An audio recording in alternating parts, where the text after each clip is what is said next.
Welcome back. So today I have with me a curtain, or drape you could call it. Just a standard manufactured drape that probably was bought reasonably inexpensively at Kohl's or Walmart. That if you look at the tags down at the bottom, there we go. If I turn it around, it was made in China with 87% polyester, 13% cotton. The lining is 100% polyester. So the reason that I'm bringing this out is to talk about the workmanship at, if I can find it again, when it was manufactured. Because what happened, I'm searching for the spot that it happened, is that the lining came out. And so then, the question becomes, well, what do we do with this? Because so if you see, the lining was, so it was supposed to be stitched in here, but then the lining pulled out. And some of that is because of seam allowance. Like there wasn't enough in the lining to catch in the seam. And this could be a case of like fast fashion. Of course, this isn't like actual clothing, but the main way that, things are constructed in these factories is to just push it through the line. And it's not the fault of the factories. If you've read any books like Overdressed or Fashionopolis, or a couple that talk about like the textile industry, and just because here, especially in the States, we're over consuming and we're used to things being really, really cheap as far as our clothing or anything made out of cloth, because they really tried to drive, marketing has really tried to drive the price down and get us to buy more rather than buy higher quality. And so again, this is one of the reasons why I'm so convinced that sewing is a life skill that you need to live a more sustainable lifestyle, is because so maybe you don't have the resources or the finances to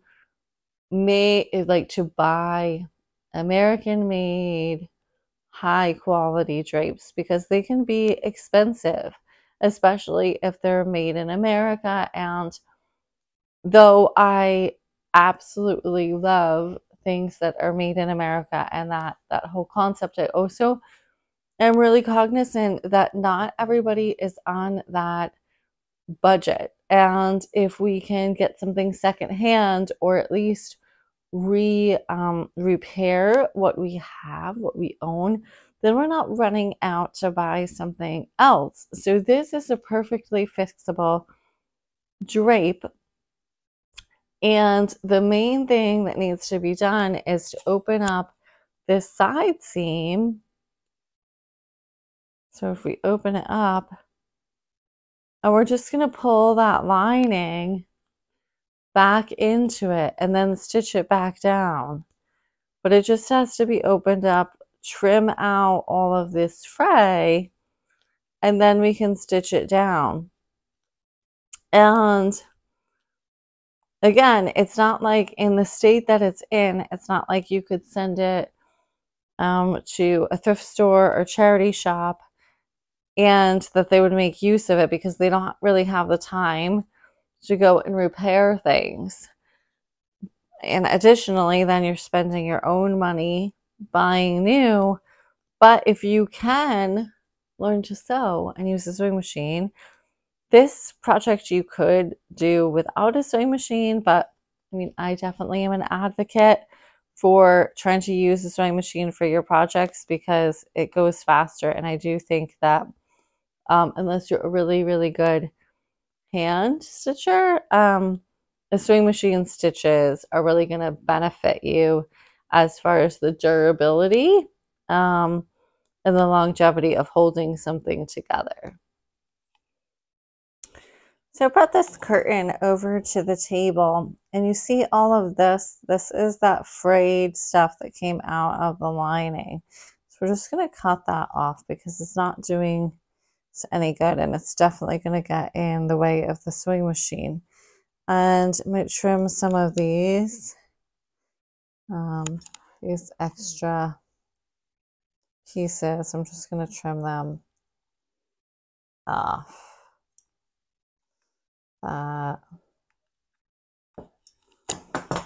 And now what really needs to happen is this lining has to come over that enough, so you want really it to come all the way to the edge of where the fold is. See, this is the crease, so that it's going to fold like that, so that you're going to have almost an inch of lining in the seam.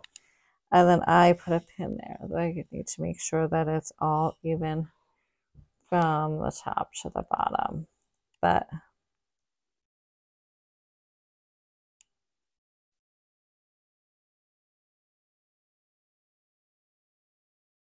again, so originally the stitch was right about here that was holding the lining in. So we're going to be doing that again.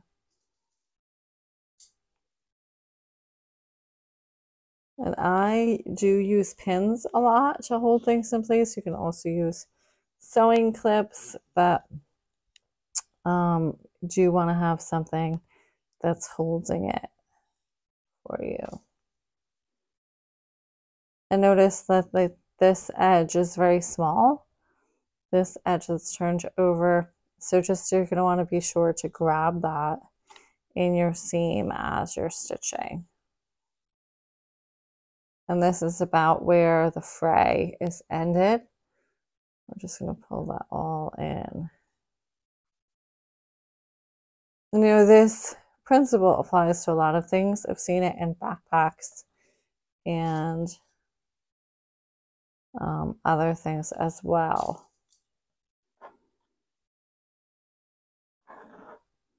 All right, so then we're going to be able to take it back to the sewing machine and stitch it right along there.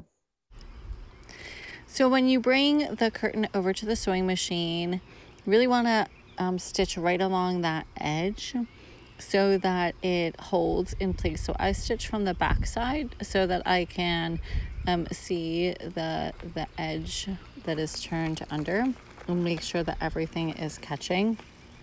And again, always take the pins out before you run over them, and start your seam with a back and forward so that you're catching the seam and really tying it. Thank you for watching. You can shop tutorials and classes on my website, naomifeda.net.